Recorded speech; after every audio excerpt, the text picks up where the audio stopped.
bet you didn't know that many Mexican restaurants use canned tomatoes when making their fresh salsa.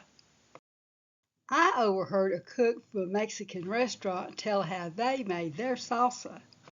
Homemade salsa. I mean, once you start making your own, you'll never go back to the jarred stuff again. And let me show you how easy this is to make, and you don't even have to have fresh tomatoes. Canned tomatoes will work. Now, all you need is, this is like a 14.5-ounce can of tomatoes. And I've got this manual salsa maker. So all you do is just pour a can in here.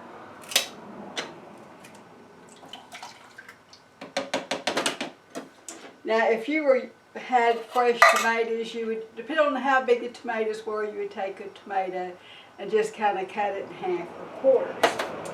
And then you just need an onion.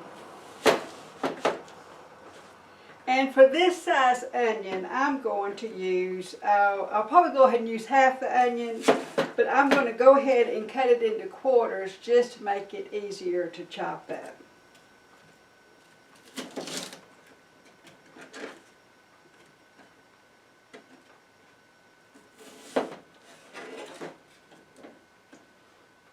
And then you need your jalapeno. Now jalapenos are always kind of iffy how much to use.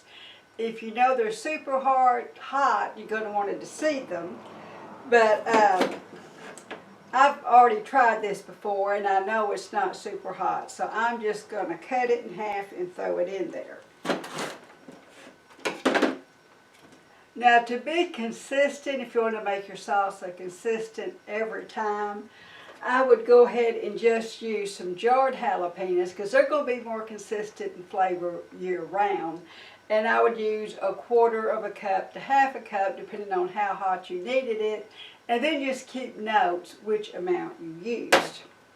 Okay, then of course you've got to have plenty of salt and some garlic powder. Now some people at this point might add cumin to it. My husband does not like the cumin. People might add chili powders to it. Now to me, when you add the chili powders, it kind of takes away that fresh taste. And I'm going to throw in some black pepper.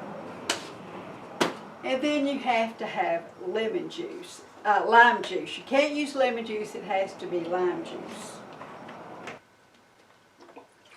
Put that in there. Then it's just a matter of giving it a whirl.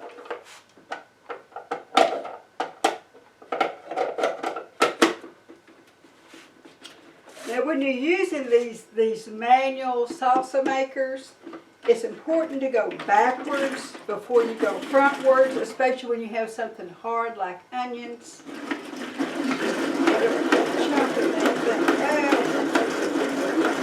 Okay, and now my family really likes cilantro. Some of you may not. And I'm going to put a couple of tablespoons in here. Now if you don't love cilantro, you can leave it out. If you have fresh, you can use fresh. I live out in the country where it's a little bit harder to get from the grocery stores, so I always just keep some dried cilantro on hand. Give it another whirl.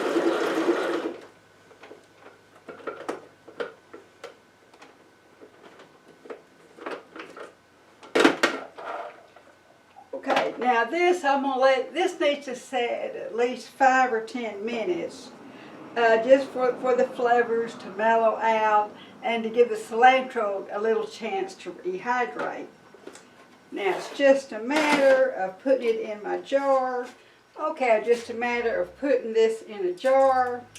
And this is going to keep in the refrigerator for at least a week, maybe even a couple of weeks.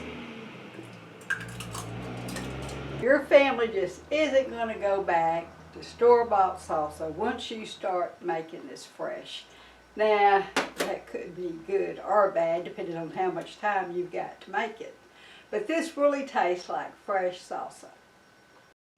Like, subscribe, and share so you do not miss any of these homemade cooking and Texas recipes.